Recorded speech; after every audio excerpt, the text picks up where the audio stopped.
وَلَقَدْ يَسَّرْنَا الْقُرْآنَ لِلذِّكْرِ فَهَلْ مِن مُّدَّكِرٍ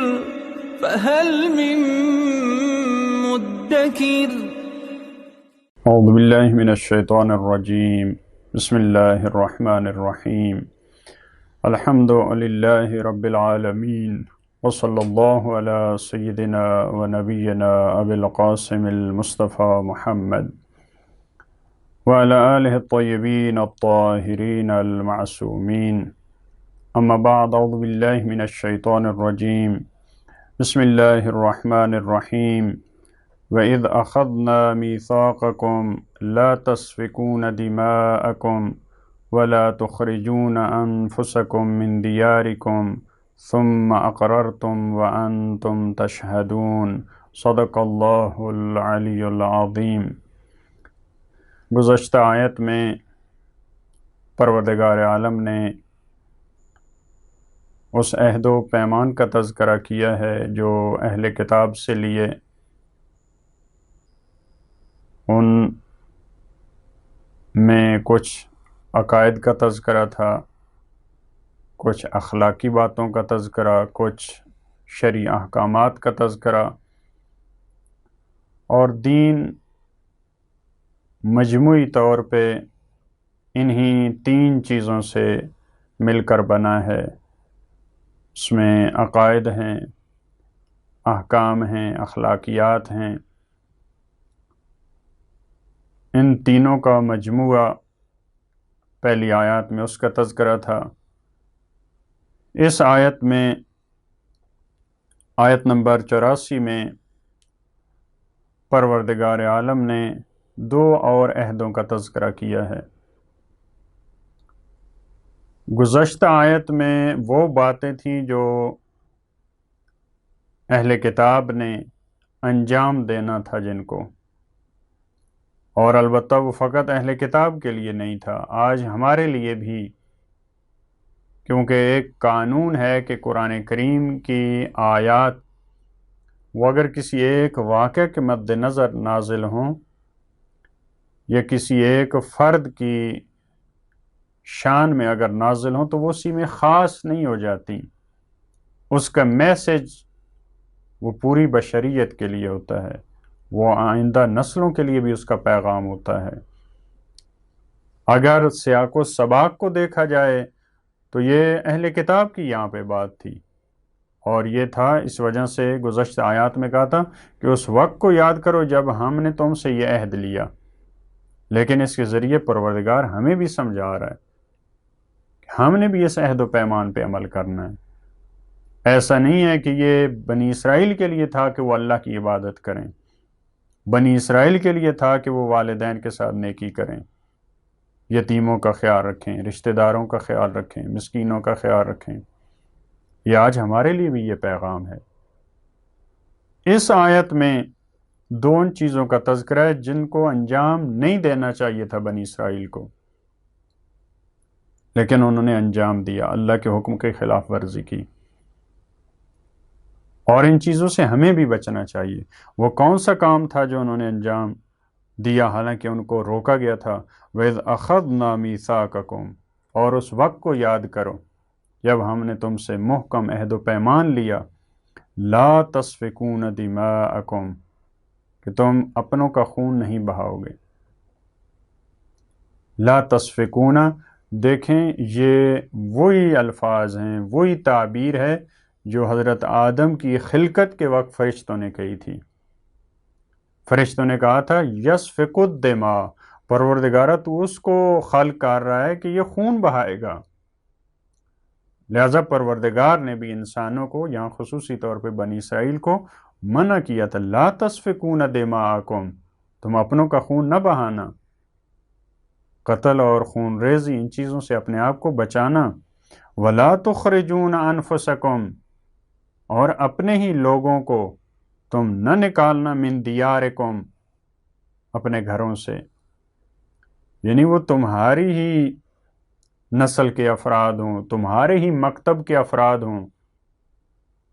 جیسے ہمیں کہا گیا کہ تمام مسلمان ایسے ہیں جیسے ایک جسم ہے، جسم واحد کی طرح ہیں۔ جیسے جسم کے کسی ایک حصے کو تکلیف ہوتی ہے تو پورے بدن کو احساس ہوتا ہے، وہ درد محسوس کرتا ہے، اسی طرح ان کو بھی یہ کہا گیا تھا وَلَا تُخْرِجُونَ أَنفُسَكُم مِّن دِيَارِكُم، تم اپنے نفسوں کو، یعنی اپنے ہی لوگوں کو، اپنے ہی افراد کو، اپنے ہی مذہب اور مکتب کے افراد کو ان کے گھروں سے نہ نکالنا۔ ثُمَّ أَقْرَرْتُم، پھر تم نے اس کا اقرار کیا، یعنی تم نے کہا کہ بالکل ایسے ہم یہ کام نہیں کریں گے، وَأَنتُمْ تَشْهَدُونَ، اور تم خود اس پہ گواہ ہو۔ تشہدون شہادت سے ہے۔ اس عہد و پیمان پر ہمیں باہر سے کسی فرد کی شہادت کی ضرورت نہیں ہے، کسی گواہی کی ضرورت نہیں ہے، تم خود شاہد ہو اس بات کے کہ تم نے اقرار کیا، تم نے کہا کہ ہم اسی طرح سے کریں گے، لیکن اگلی آیت میں بیان کیا کہ تم نے اس پہ عمل نہیں کیا۔ ثم انتم ہؤلاء، پھر تم وہی لوگ ہو، تقتلون انفسکم، ہم نے کہا تھا کہ تم نے قتل نہیں کرنا اپنوں کو، ان کا خون نہیں بہانا، لیکن تم نے کیا کیا؟ تقتلون انفسکم، تم نے اپنے ہی افراد کو قتل کیا۔ وتخرجون فریقا منکم من دیارہم، اور تم نے نکالا ایک فریق کو جو تمہارے اپنے افراد تھے، تمہارے اپنے لوگ تھے، من دیارہم، ان کے گھروں سے تم نے ان کو نکال دیا۔ تظاہرون علیہم، پھر تم نے آپس میں ایک دوسرے کی پشت پناہی کی۔ تظاہرون ظہر سے ہے، ظہر کہتے ہیں پشت کو، کیونکہ دیکھیں جب قتل کا معاملہ ہوتا ہے، جب دوسروں کو گھروں سے نکالنے کا مطلب ہوتا ہے تو یہ ایک فرد کا یا ایک گروہ کا کام نہیں ہوتا، مختلف افراد ایک دوسرے سے ملتے ہیں، ایک دوسرے کی مدد کرتے ہیں، ایک پوری ٹیم تشکیل دیتے ہیں، تب ایک گروہ کو نکالا جاتا ہے گھروں سے، یا ایک گروہ کو قتل کیا جاتا ہے۔ تظاہرون، تم تعاون کرتے تھے، ایک دوسرے کی پشت پناہی کرتے تھے، علیہم، انہی کے خلاف، بالاثم والعدوان، گناہ کے کاموں میں، تجاوز کے کاموں میں۔ عدوان کہتے ہیں حد سے گزر جانا، الہی حدود کو کراس کرنا۔ حالانکہ انسان کو پروردگار نے جو حکم دیا وہ کس کا ہے؟ تعاونوا علی البر، انسان کو حکم دیا ہے کہ اچھائی میں ایک دوسرے کی مدد کرو، تقوی کے کاموں میں ایک دوسرے کی مدد کرو، لیکن یہ اس کے برعکس کیا کرتے تھے یہودی؟ تظاہرون علیہم بالاثم والعدوان، یہ گناہ کے کاموں میں، یہ بہت برا کام ہے۔ نیکی کی بجائے انسان گناہ کے کاموں میں تعاون کرے، عدوان میں، اللہ کی حدود کو ایک شخص کراس کر رہا ہے، دوسرا شخص اس کو سپورٹ کرے، یہ بہت بدترین گناہ ہے۔ یہ اس وقت بھی، ان کی گزشتہ تاریخ میں بھی کہا جاتا ہے کہ ایسے کام کرتے تھے،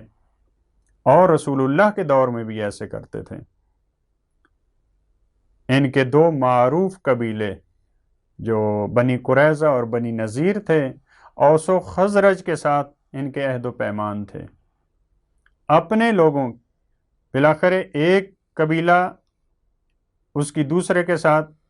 دشمنی ہے، مخالفت ہے، اور ان کی پارٹی تھی، اس کو سپورٹ کرتے تھے۔ جب اس کو سپورٹ کرتے ہیں، جب جنگ ہوتی ہے تو ظاہر دوسرے افراد جو انہی میں سے ہیں، اہل کتاب ہیں، یہودی ہیں، وہ مارے جاتے ہیں۔ یہ ان کی حمایت نہیں کر رہے، ان کو گھروں سے نکالا جاتا ہے، لیکن یہ ان کی حمایت نہیں کر رہے۔ کیوں؟ کیونکہ ان سے جو لڑ رہا ہے وہ ان کا ہم پیما ہے، وہ ان کا ساتھی ہے، وہ ان کی پارٹی کا ہے، لہٰذا یہ ان کو، جب یہ اوس و خزرج کا ساتھ دے رہے ہیں اور وہ مثال کے طور پہ ان کے ایک گروہ کو مار رہے ہیں، تو اس کا مطلب ہے یہ ان کے قتل میں شریک ہیں، کیونکہ ان کی پارٹیاں تھیں، ان کو حمایتیں حاصل تھیں ان کی، لہٰذا ان کو منع کیا گیا کہ تم نے ایسا کام نہیں کرنا، لیکن تم نے کیا۔ اس کے بعد وَإِن يَأْتُوكُمْ أُسَارَىٰ تُفَادُوهُمْ، اور جب وہ قیدی ہو کے آتے تھے تمہارے پاس، یہودیوں کے جب دو گروہ ہیں، ایک گروہ کو شکست ہوئی ہے، ان کو قیدی بنا لیا گیا، جب قیدی بن کے آتے ہیں تو اب یہ یہودی فدیہ دے کر اپنے یہودیوں کو چھڑا لیتے تھے، حالانکہ ان کا مخالف فریق تھا، ان کے دشمن تھے، لیکن جب ان کو قیدی کر لیا جاتا تھا پھر کہتے تھے کہ یہ فدیہ لیں اور ان کو چھوڑ دیں۔ یہ بھی شاید ان کی نیاد پرستی، قبیلہ پرستی کی دلیل ہو۔ لہذا فرمایا وَإِن يَأْتُوكُمْ أُسَارَىٰ، جب وہ قیدی ہو کر تمہارے پاس آتے ہیں تو فادوہم، تو تم ان کا فدیہ دیتے ہو۔ وَهُوَ مُحَرَّمٌ عَلَيْكُمْ إِخْرَاجُهُمْ، حالانکہ ان کا گھروں سے نکالنا تم پہ حرام تھا۔ جو جنگ میں تم نے اوس یا خزرج کا ساتھ دیا اور مومنین قتل ہوئے، کیونکہ یہودی اس وقت یہ مومنین شمار ہوتے ہیں، جب تک اللہ کے رسول نے اعلان نہیں کیا، جب تک قرآن کریم نہیں آیا، اس سے پہلے جو مدینہ میں اس کے اطراف میں مومن ہیں، جو اللہ پہ ایمان رکھنے والے ہیں، جو موحد ہیں، وہ کون ہیں؟ وہ اہل کتاب ہیں۔ لہذا مومنین کا اس وقت کے مومنین کا ایک گروہ وہ کفار و مشرکین کو سپورٹ کر رہا ہے کہ دوسرے مومنین پہ حملہ ہو، لہذا وہ بھی تم اللہ کے حکم کی خلاف ورزی کر رہے تھے۔ وَهُوَ مُحَرَّمٌ عَلَيْكُمْ إِخْرَاجُهُمْ، ان کا نکالنا گھروں سے وہ تم پر حرام تھا۔ کافروں کو سپورٹ کرنا تاکہ مومنین کے خلاف جنگ کریں، آج بھی ممکن ہے کچھ مسلمان ایسے ہوں۔ اس سے ہمیں درس لینے کی ضرورت ہے کہ ایک مومن ایک کافر کو سپورٹ کر رہا ہو کہ آپ ایک مومن پہ حملہ کریں، ایک مسلمان ملک پہ حملہ کریں، اس میں ہمارے لیے بھی درس ہے۔ یہ آیات ہمیں بھی مخاطب قرار دے رہی ہیں، لہٰذا ان کو متوجہ کرتے ہوئے فرمایا افتؤمنون ببعض الکتاب، کیا تم ایمان رکھتے ہو کتاب کے بعض احکام پہ؟ اسیری کے حکم میں آپ کہہ رہے ہیں کہ ہم ان کو فدیہ دے کے آزاد کروائیں گے، کیونکہ بعض مفسرین نے کہا جب ان کو کہا جاتا تھا کہ آپ اسیروں کو کیوں ان کو رہائی دلوا رہے ہیں، کہتے تھے تورات کا حکم ہے۔ تو فرمایا کہ پہلے بھی تورات کا حکم تھا، تم کتاب کے بعض حصے پہ عمل کرتے ہو، وَتَكْفُرُونَ بِبَعْضٍ، اور بعض پہ عمل نہیں کرتے۔ ہمارے لیے بھی درس ہے، ممکن ہے ہم قرآن کی بعض آیات پہ عمل کریں، بعض آیات کو جھٹلا دیں، دین کے بعض احکامات پہ عمل کر رہے ہوں، ہمیں بھی نظر ثانی کرنی چاہیے۔ فَمَا جَزَاءُ مَن يَفْعَلُ ذَلِكَ مِنْكُمْ، پس تم میں سے جنہوں نے یہ کام انجام دیا ان کی جزا یعنی ان کی سزا نہیں ہے الا خزي فی الحیات الدنیا، مگر یہ کہ دنیا میں رسوا ہوں گے۔ ویوم القیامت یردون الی اشد العذاب، اور قیامت کے دن ان کو شدید ترین عذاب کی طرف پلٹایا جائے گا، یعنی ان کو شدید ترین عذاب کا سامنا ہوگا۔ وما اللہ بغافل عما تعملون، اور یاد رکھو اللہ غافل نہیں ہے ان کاموں سے جو تم انجام دیتے ہو، کیونکہ یہ تمہارے اناد کی وجہ ہے، یہ تمہاری ضد اور ہٹ دھرمی کا نتیجہ ہے، تمہارے کتاب کے بعض احکامات پہ عمل کرنے کا نتیجہ ہے۔ جہاں تمہارے فیور میں ہو، تمہاری مرضی کے مطابق ہو، اس کو قبول کر لیتے ہو، جہاں تمہارے خلاف کوئی بات جاری ہے اس کا انکار کر دیتے ہو۔ پروردگار ہمیں توفیق دے کہ ہم دین کے تمام احکام کے سامنے سر جھکا سکیں۔ اللہم صل علی محمد و آل محمد۔